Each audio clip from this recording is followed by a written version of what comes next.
আজকে একটা ওষুধ পড়াই, ছোট্ট ওষুধ। এখন লাগে না, এখন প্রায় ব্যবহার হয় না, কিন্তু জেনে রাখতে অসুবিধা নেই। একটা ক্ষেত্রে ব্যবহার না হলে অনেক সময় আর একটা ক্ষেত্রে ব্যবহার করা যায়। সেটা কি বলবো? ওষুধটার নাম হচ্ছে রিসিনাস। রিসিনাস রিসিনাস ওষুধটা হচ্ছে ভ্যান্নার ফল, কাটা কাটা যে ভ্যান্নার ফলগুলি হয়, সেই ফলের বীজ থেকে এই ওষুধটা তৈরি হয়, রিসিনাস। যে ফলের তেল থেকে রেডি তেল উৎপন্ন হয়। মাঝে মাঝে আমি ফেসবুকে এই রিসিনাসের এই এক থোকা ফল আমি পোস্ট করেছিলাম। আমরা অনেক জায়গায় জঙ্গলে, রাস্তার ধারে, প্ল্যাটফর্মের পাশে, জঙ্গলাতে জায়গায় অনেক সময় দেখতে পাবা বড় বড় পাতা হয়, আঙুলের মতন 5টা থাকে, আর ওতে ফল হয়। এই সময় ফলটা দেখা যায় গায়ে কাটা কাটা। এই কাটাগুলি ফোটে না, কাটাগুলি নরম থাকে, এর মধ্যে দানা থাকে, বড় এলাচের মতোই দানাগুলি থাকে। আমরা দেখেছি গ্রামগঞ্জে এর কয়েকটা দানা বেটে খাবারের সাথে রান্নার মধ্যে দিয়ে খেতে।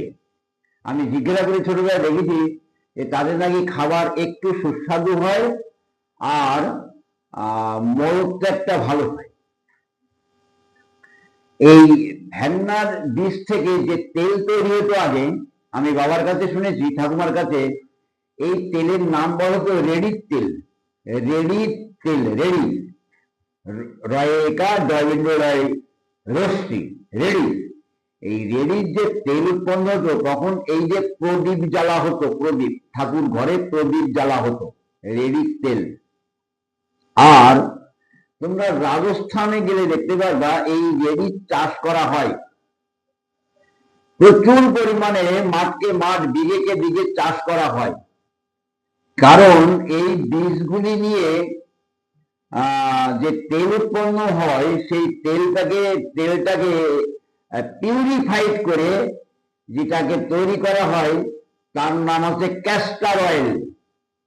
ক্যাস্টার অয়েল অ্যালোপ্যাথরা বেশি ব্যবহার করে, বা অনেকে কনস্টিপেশনে খাওয়ায়, বা অ্যালোপ্যাথরা অনেক সময় অপারেশন করার আগের দিন প্রচুর পরিমাণে ক্যাস্টার অয়েল খাইয়ে মলত্যাগটা করিয়ে নেয়। ক্যাস্টার অয়েল, তাহলে তেলটাকে শোধন করলে ক্যাস্টার অয়েল হয়ে যাচ্ছে ডাক্তারি পরিভাষায়। আর তেলটা কাঠের ঘানি দিয়ে ভাঙালে যে তেলটা হতো, তার নাম ছিল রেডির তেল। আবার এর দানাগুলি খাওয়া হয়। এর মধ্যে কিন্তু একটা বিষ আছে, রিসিন। তোমরা কতদিন আগে শুনতে পাবা এই রিসিন যে বিষটা, এই বিষটা উৎপন্ন করার জন্য কয়েকজন দুষ্ট লোক চেষ্টা করছিল। এই রিসিনটা যদি জলের মধ্যে বা খাদ্যের মধ্যে সংমিশ্রণ করে দেওয়া হয়, তাহলে কি হয়? অর্থাৎ রিসিনাস পরীক্ষা করলে যে রোগগুলি হয় সেগুলি হবে। অর্থাৎ কলেরা সদৃশ উদারময়, কলেরা সদৃশ উদারময়, বা এই কলেরা সদৃশ ডাইরেক্ট কলেরা নয়, কিন্তু কলেরা সদৃশ উদারময়। উদারময় পেটে যন্ত্রণা শূন্য, এই যে প্রচুর পাতলা পায়খানা করবে, অর্থাৎ উদারময় যন্ত্রণা শূন্য, কোনো ব্যথা থাকবে না।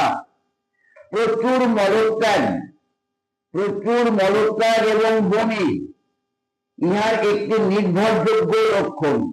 তাহলে প্রচুর মলত্যাগ, বমি, প্রচুর মলত্যাগ, বমি আর যন্ত্রণা শূন্য। যন্ত্রণা শূন্য, এইটা কিন্তু এর নির্ভরযোগ্য লক্ষণ। এই তিনটি কথা। তাহলে উদারময় পেটে যন্ত্রণা শূন্য, প্রচুর মলত্যাগ ও বমি, ইহার একটি নির্ভরযোগ্য লক্ষণ। অনেক সময় যদি বিন্দু বিন্দু ঘাম হয়, অন্যান্য লক্ষণ আছে, ভেট্রাম অ্যালবাম, কোপ্রাম মেটালিকাম, অন্যান্য মেডিসিনের দিকে আমরা যেতে পারি। তবে এখানে যন্ত্রণা শূন্য, প্রচুর মলত্যাগ বা মলত্যাগ ও বমি, আর এই হচ্ছে ইয়ার নির্ভরযোগ্য লক্ষণ। ঔষধটি স্তন্যদায়ী মায়ের স্তন্যদুগ্ধ বৃদ্ধি করতে সাহায্য করে। যদি আমরা নিম্ন শক্তি কোনো মায়ের স্তন্যদুগ্ধ নেই, সেখানে যদি আমরা খাওয়াই, তাহলে কিন্তু স্তন্যদুগ্ধ মায়ের বৃদ্ধি হয়, রিচিনাস পলসেটিলা। আমরা কথা প্রসঙ্গে বলি, খুব ছোট মেডিসিন, যার কারণে অন্যান্য যে একটা কথার মধ্যে ঢোকানোর চেষ্টা করছি। আর্টিকা ইনজেন্সও যদি খাওয়ানো হয় তাহলে দুগ্ধ বৃদ্ধি হয়। এমনকি যদি আইবুড়ো মেয়েদের প্রচুর পরিমাণে আর্টিকা ইনজেন্স খাওয়ানো যায়, তাহলে তার স্তনে দুধ এসে যাবে। অনেক সময় মার্কসের ন্যাচারাল মার্কসের রোগীর মধ্যে এরকম দেখা যায়। অনেক কতগুলি মেডিসিন আছে। পেটে যন্ত্রণা শূন্য, বারবার চাল ধোয়া জলের মতন প্রচুর পাতলা মল, পেটে যন্ত্রণা শূন্য, বারবার চাল ধোয়া জলের ন্যায় প্রচুর মলত্যাগ, মলে কখনো পিত্ত বা আম থাকে, প্রচুর মলত্যাগ বা প্রচুর বমি, প্রচুর মলত্যাগ আর প্রচুর বমি, প্রচুর মলত্যাগ প্রচুর বমি। মলটা কেমন? পাতলা জলের মতন, চাল ধোয়া জলের মতন, যন্ত্রণা নেই। আচ্ছা, মলে কখনো পিত্ত কখনো আম থাকে, প্রচুর মলত্যাগ এবং প্রচুর বমি, প্রচুর মলত্যাগ প্রচুর বমি। এই প্রচুর মলত্যাগ শুনলে আমাদের পদভাইলামের কথা মনে পড়ে, কিন্তু পদভাইলামে বমি থাকে না, পদভাইলামে অনেক সময় ব্যথা থাকে।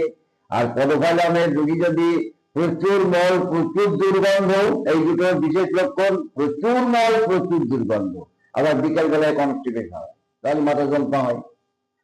আচ্ছা, এই অবস্থায় হিমাঙ্গতা, যখন এই অবস্থা হয় তখন এই অবস্থায় হিমাঙ্গতা, প্রস্রাব বন্ধ, অর্থাৎ ডিহাইড্রেশন হয়ে যায়, জল কমে যায়, কিডনি কাজ কম করে, কপালে বিন্দু বিন্দু ঘাম। এই অবস্থায় মানে আগে ওটা হবে, তারপরে কি হবে? এই অবস্থায় হিমাঙ্গতা এসে যাবে, মানে ঠান্ডা ঠান্ডা, প্রস্রাব বন্ধ, কপালে বিন্দু বিন্দু ঘাম, খিন্নারি, হাতে পায়ে আক্ষেপ, হাতে পায়ে আক্ষেপ মানে খিল ধরা, এটা কিন্তু এসে যাবে। রিসিনাস, এই কথাগুলি যদিও এই জাতীয় ডায়রিয়া রোগীগুলি এখন আমরা খুব কম পাই, কলেরা সদৃশ্য ডায়রিয়া কম পাই। প্রচুর মলত্যাগ, পাতলা জলের মতন, বেদনা শূন্য, সাথে বমি, চাল দেওয়া জলের মতো মলত্যাগ আর হিমাঙ্গতা পরবর্তীতে আস্তে আস্তে এগিয়ে যাবে। লক্ষণগুলি যেমন পূর্বের সময় একবারে সব আসেনি, আস্তে আস্তে এসছে, অনুরূপ ভাবে আমরা রোগীর মধ্যেও দেখা যাবে এই লক্ষণগুলি আস্তে আস্তে আসে। হিমাঙ্গতা আছে, আর কি আছে? প্রস্রাব বন্ধ, কপালে প্রচুর ঘাম, ব্রেডগ্রাম অ্যালবামের সাথে আমরা তুলনা করতে পারি, বুঝতে পারছেন? এইবার মলত্যাগ আর বমি, পাতলা জলের মতন মল, বর্ণহীন, কখনো আম সংযুক্ত, বুঝে যায়, বা কখনো পিত্ত থাকে, পিত্ত সবুজ রঙের, বমি। এই অবস্থায় হিমাঙ্গতা, প্রস্রাব বন্ধ, কপালে প্রচুর ঘাম, খিন্নারি, হাতে পায়ে আক্ষেপ, এটা কিন্তু রিচিনাসের মূল বৈশিষ্ট্য। পরবর্তীতে বর্তমান সন্তানকে স্তন্যদুগ্ধ দান করছেন এমন মায়ের স্তন্যদুগ্ধ কম হলে, মা সন্তানকে দুধ দেয়, তার দেখা গেল হয়তো বাচ্চার বয়স 3 মাস, 4 মাস, 2 মাস, 1 মাস, বাচ্চার দুধ দিচ্ছে, কিন্তু মায়ের স্তন্যদুগ্ধ খুব কম। এই রিচিনাস অংশ সেই মায়ের স্তন্যদুগ্ধ বৃদ্ধি করে। রিচিনাস এই ধরনের মায়ের স্তন্যদুগ্ধ বৃদ্ধি করে। তবে দেখতে হবে, যদি বিশেষ লক্ষণ বা পরিচয়ক লক্ষণ অন্য মেডিসিনকে থ্রো করে, অর্থাৎ পালসেটিলা, ক্যালকেরিয়াকাস বা অন্যান্য এনি কাইন্ডস অফ মেডিসিন, যে কোনো মেডিসিন যদি মেডিসিনের রুগী যদি হয়, আমি তখন তাকে দেব। কিন্তু যদি অন্য কোনো ঔষধ লক্ষণ তার মধ্যে আবিষ্কার করতে আমি না পারি, তাহলে কোনে শিশু সন্তান আছে, মা তাকে দুধ দেয় কিন্তু দুধে পেট ভরছে না, দুধ অনেক কম কমে গেছে, তাই এমতো অবস্থায় আমরা যদি রিচিনাস খাওয়াই তাহলে মায়ের স্তন্যদুগ্ধ বৃদ্ধি হয়। উদরে যন্ত্রণা শূন্য উদাহরণ হয়। উদরে, আমি এর আগে বলছি, উদরে যন্ত্রণা শূন্য উদাহরণ হয় বা প্রচুর মলত্যাগের সাথে বলি, এরা কিন্তু এই মাতৃদুগ্ধের সাথে কোনো সম্বন্ধ নেই। আমি কিন্তু ওই কলেরা সদৃশ্য ডায়রিয়ার কথাই বলছি, আর একবার মনে করে দিচ্ছি। আচ্ছা, মলত্যাগ বা বমি হওয়ার পরে প্রবল শীত বা জ্বর, মলত্যাগ বা বমি হওয়ার পরে, মলত্যাগ বা বমি হওয়ার পরে প্রচন্ড শীত ও জ্বর, তাহলে কি হলো? কলেরা সদৃশ্য উদরময় হলো, পেটে যন্ত্রণা থাকলো না, প্রচুর পাতলা জলের মতন মল হলো, সাথে বমি, বমি আর উদরময় দুটো সমান তালে চলতে লাগলো, চাল ধোয়া জলের মতন প্রচুর পাতলা মল, পিত্ত সংযুক্ত, আম সংযুক্ত কখনো কখনো থাকে, আর আস্তে আস্তে কপালে একটা বিন্দু বিন্দু ঘাম আসে, রুগীর মধ্যে একটা হিমাঙ্গতা এসে যায়, নারী ক্ষীণ হয়ে যায়, হাতে পায়ে একটা আক্ষেপ আসে। এইটা কিন্তু মূল রিচিনাস।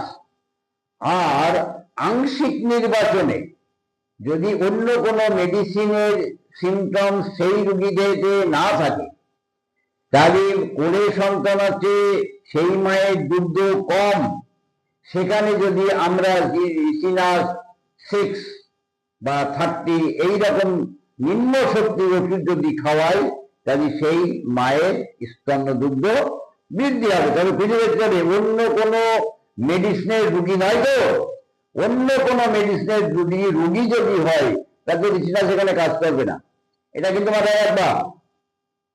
যার কি হবে? মলত্যাগের পরে প্রবল শীত এবং জ্বর, মলত্যাগের পরে প্রবল শীত আর জ্বর, তাহলে মলত্যাগ করতে করতে হিমাঙ্গতা, কপালে বিন্দু বিন্দু ঘাম, নারী ক্ষীণ, হাতে পায়ে আক্ষেপ। যদি এত মারাত্মক না হয়, যদি এত মারাত্মক না হয়, তাহলে পাতলা বেদনা শূন্য, পাতলা জলের মতন মল, বেদনা শূন্য, সাথে বমি, কিন্তু মারাত্মক নয়, কিন্তু এই মলত্যাগের পরেই তার শীতকাপ দিয়ে জ্বর আসে, তাহলে সেখানেও কিন্তু আমরা এই রিচিনাসের কথা মনে করতে পারি। আমরা 6, 30, 200 শক্তি সদা সর্বদা ব্যবহার করি, 6, 30, 200 শক্তি। অনেকে কেন 3 দিলে কি আছে স্যার? দেখো, ঔষধকে শক্তিকৃত করতে হয়, তা নাহলে প্রাণ শক্তি ঠিক প্রাণ শক্তিকে সুস্থ করা যায় না। আমরা নিম্ন শক্তি এক্স ফর্মুলায় ব্যবহার করলে আমাদের মেটেরিয়াল বডির উপরে কাজ করে, প্রাণ শক্তি সেই ওষুধ দ্বারা প্রভাবিত কম হয়।